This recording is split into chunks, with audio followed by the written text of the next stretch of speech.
Nous arrivons à la dalle commémorative, appelée dalle sacrée.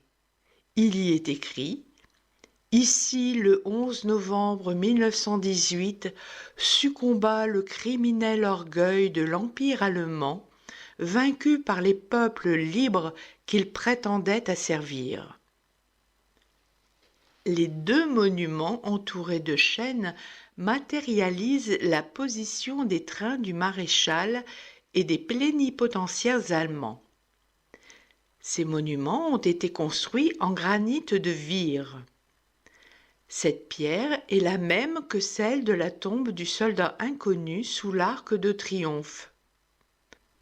Les trains étaient décalés et ne se faisaient pas face, mais l'architecte, M. Magès, décida de l'emplacement des monuments par souci de symétrie. M. Millerand, président de la République, accompagné de nombreuses personnalités dont le maréchal Foch, inaugura la clairière le 11 novembre 1922.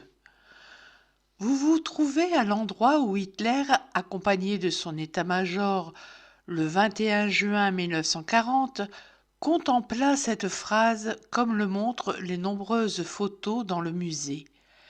L'armistice sera signé dans le wagon le 22 juin 1940.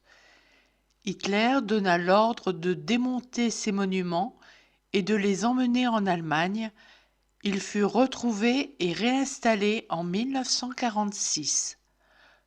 Le 10 novembre 2018, Emmanuel Macron, président de la République, et Angela Merkel, chancelière d'Allemagne, inaugurèrent la plaque qui est à vos pieds.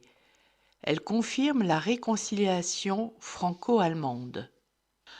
En levant les yeux au bout de l'allée de la Victoire, se dresse un monument en grès rose de Saverne dans les Vosges.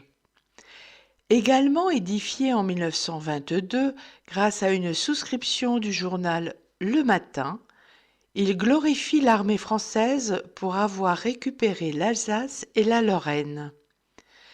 Ces deux régions étaient allemandes depuis 1870. Le ferronnier Edgar Brandt façonna le symbole de l'aigle germanique terrassé par le glaive français.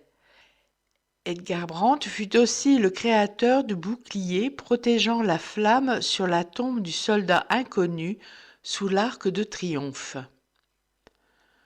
Le monument des Alsaciens lorrains sera aussi emmené en Allemagne et sera retrouvé et réinstallé en 1946.